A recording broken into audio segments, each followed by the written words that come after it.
Welcome to the Self-Growth Nerds podcast. I'm your host, Marie, a courage coach, creative soul, and adventure seeker. Since through hiking the Pacific Crest Trail in 2019, I'm on a mission to help you embrace your most confident self so you can achieve your dreams too. If you're eager for deep conversations, big questions, and meaningful connections, join me on the quest to discovering how we can create a more magical and memorable life. Hello, nerds. How are you? I'm really good. Today I have a different kind of episode for you. I feel like it's a little piece of candy for those of us who love introspection, which I assume is all of us here listening to this right now. So last week I was telling you that recently I went to the most amazing event called the Do Lectures in Wales. It's 4 days of talks and workshops with purpose-driven leaders. I took so many notes when I was there, and I want to share with you some of the most thought-provoking questions that the speakers asked or that their talks inspired in me. So feel free to grab your journal and reflect on them, or even ask your friends next time you want to have a deep conversation. So let's start with the first one, which comes from Omid Malikan, who calls himself the explainer-in-chief of blockchain technology. His question is, what's the story of your life that you have been telling yourself for a long time and have been trying really hard to fit into? Maybe you grew up in a family of doctors, for example, and it's always been expected of you that you also become a healthcare professional. And anything less than that is seen as not valuable. And so maybe you've been trying to fit who you are at your core, which is a circle, into this triangle. Maybe you've got an artsy side, or you've always been more interested in social work, or you want to be a primary school teacher, but you won't allow yourself to explore these aspects of your person because it doesn't fit into the story that you've always been told and that you've integrated about yourself. Personally, I had to rewrite my own story when I wanted to through hike the Pacific Crest Trail because it didn't match. In my mind, I was a clumsy dork who was not an athlete, who was actually quite the opposite, who used to get the ball in the face in gym class. And it just seemed like impossible for someone like me. And so I had to throw that book away. Throw that constructed image of who I am in the trash and start over, create something new, blow my own mind. And you can do that too. But like Omid said, the more ambitious you are about the change you want to make in your life, the messier the path is going to be. But if you embrace the mess, good things are going to happen. And I speak from experience here because since through hiking the PCT 4 years ago, I've been trying so many new things and I feel a lot of discomfort almost every day. And I'm getting used to it. That's the mess, and that's the price to pay for deep fulfillment. Let's move to question number 2, which comes from Stefan Kinsella, a professor of economics and head of department at University of Limerick in Ireland. This one is really simple. He asked, what alters you? I love this word. What alters you? What moves you deeply? What breaks your heart open? What leaves you changed? And John Green, you know I'm a big fan of John Green, the vlogger and author, asked a few years ago, when do you feel like your life is most meaningful? This also reminds me of something that Shona Nyquist talks about in her book, Bittersweet. She writes, one of my favorite Celtic ideas is the concept of thin places. A thin place, according to the Celtic mystics, is a place where the boundary between the natural world and the supernatural one is more permeable, thinner, if you will. Sometimes they're physical places. There are places all over Ireland where people have said, if you stand here, if you face this direction, if you hike to the top of that ridge at just the right time of day, there's a thin place, a place where the passage between heaven and earth is a short one, a place where God's presence is almost palpable. Some are physical places and some aren't places at all, but states of being or circumstances or seasons. When we find a thin place, anytime, anywhere, we should live differently in the face of it, because if we don't, we miss some of the best moments that life with God has to offer us. These thin places are gifts, treasures, and they're worth changing our lives for. And if you're not religious, you can change the word God to universe. So when was the last time that you experienced a thin place? When was the last time that you felt altered? To me, it's funny because the last time I felt altered was a few days ago when I binge watched the series Heartstopper. It's based on a graphic novel or a comic by Alice Oseman. It's a British love story. It is so beautiful and wholesome and pure and vulnerable. Usually I don't watch teenage TV series, especially if they're British, because I don't relate with the humor so much, but this one was completely different. These kids are some of the most emotionally intelligent and real characters I've encountered. They're more emotionally intelligent than many of the adults I know. And what altered me about this series is that it gave me a vision for what human connection can be like when we have the courage to open ourselves up fully. It's also a beautiful testament to queer love and loving people exactly as they are, discovering who you are deep down inside. And I love Charlie and Nick and their friends, but oh my God, Nick's mom, she is so wonderful, and she's just an example of how I wish all children were loved. Anyway, go watch it. It's perfect. Now, let's move on to question number 3. But yeah, this is what altered me recently. Heartstopper. Who knew?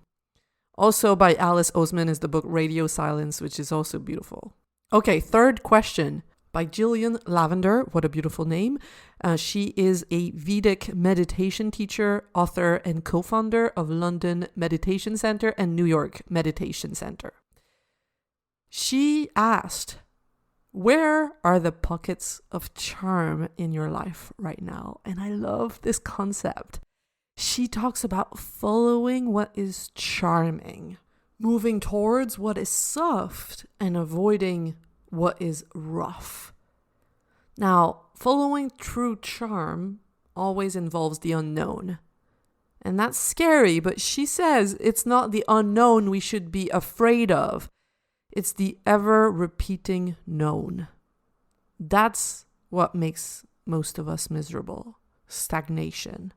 The unknown actually makes us feel alive. That's what I found when I was on the Pacific Crest Trail. And every time since then that I've done something mad is this sense of feeling most alive when you're doing something new. So what's the new thing you want to try that is seducing you right now? And if you cannot hear your inner voice and where it's leading you to, Jillian would probably say, try meditation. When you meditate, you turn down the noise in your mind and are more able to hear the unambiguous signal that your soul is sending you. So that was question number 3. Where are the pockets of charm right now? Let's go to question number 4 by Yvonne Telford, the founder and creative director of Kemi Telford. She's a fashion designer. And when she was telling her story, one of the questions that she inspired me is, who are the people that take you off your path? She said you are given purpose and a compass.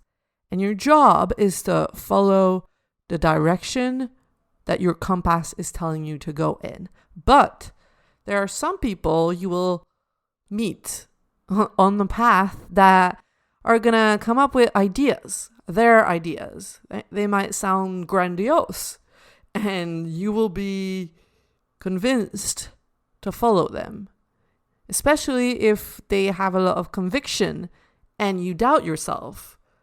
You might just do as they say, and then later down the road realize actually you were walking down their path, not yours. You've strayed away from yours, and that's why you feel disconnected. What matters when that happens is that you notice and just get back on track and get better at smelling when you meet these people, and when part of you, a worried, insecure part of you, wants to follow them because you trust them more than you trust yourself.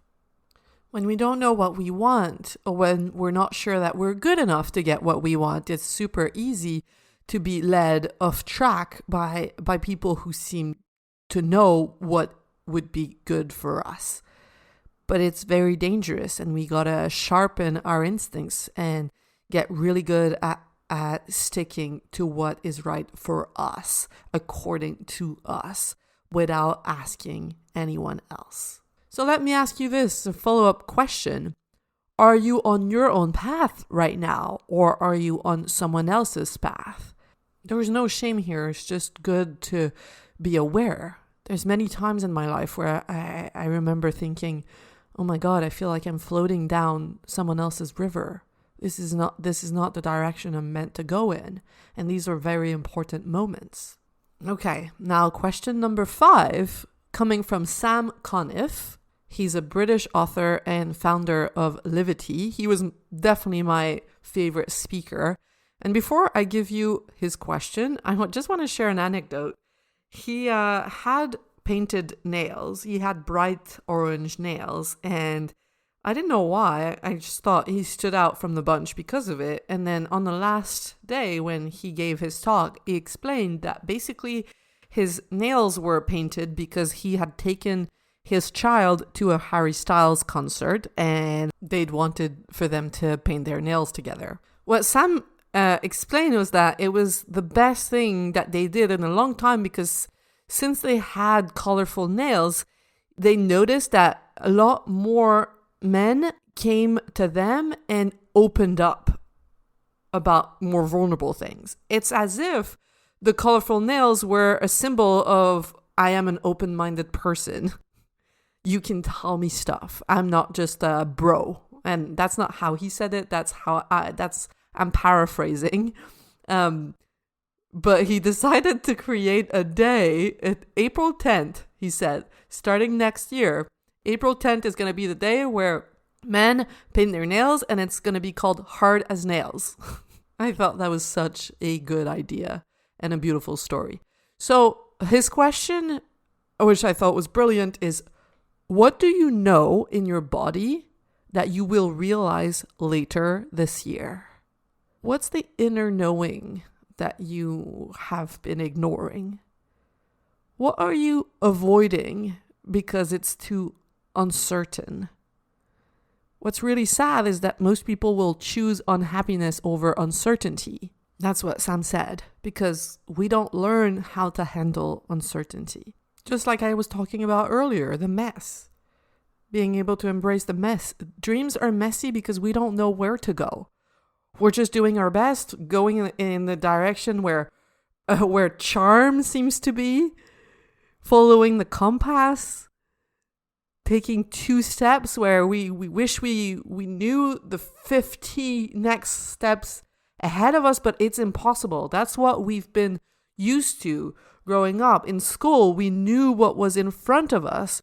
We just had to follow instructions to get decent grades, and then we would move on to the next year. But that is not what life is if you want to live fully. That is not the path that your soul is going to take you on. If you want to live an epic life, you're going to have to make friends with uncertainty and messiness. Otherwise, you're going to have regrets, I'm sorry to say. And that's another question that Sam asked is, what regret do you most want to avoid? Some people are motivated by the carrot and some are motivated by the stick. I know that one of the thought that motivates me is I don't want to meet in the future who I could have become and feel sad that I didn't go for it. If you fear regret more than anything else, it's going to put you into action. And action is what I want to leave you with. Your enemy is inertia. That's what one of the speakers, Stefan Kinsella, that's what he said. Your enemy is inertia. What you want to do is be in movement. It's better to make wrong decisions moving forward than make no decisions at all. All that matters is to keep moving. And I'm going to leave you with this, which is a quote by Sam Conniff. Being ready is not a state of mind. Being ready is a choice. So are you going to decide today that you are ready? Yes or no? If you say yes, just go do one thing. It doesn't have to be the right thing. Just have to be something that scares you. Go do something that scares you, that feel uncertain. And that's going to make your comfort zone expand slowly but surely. Okay. Giving you a big hug. Hope you enjoy this episode, and I will talk to you next week. Bye. If you love what you're hearing on the Self-Growth Nerds podcast and you want individual help finding a new direction for your life and developing the courage to make your dreams a reality, you have to check out how we can work together on selfgrowthnerds.com or message me on Instagram at selfgrowthnerds. My clients say they would have needed that support years ago. So if you're tired of feeling like you're wasting your life, don't wait. Get in touch now, and I cannot wait to meet you.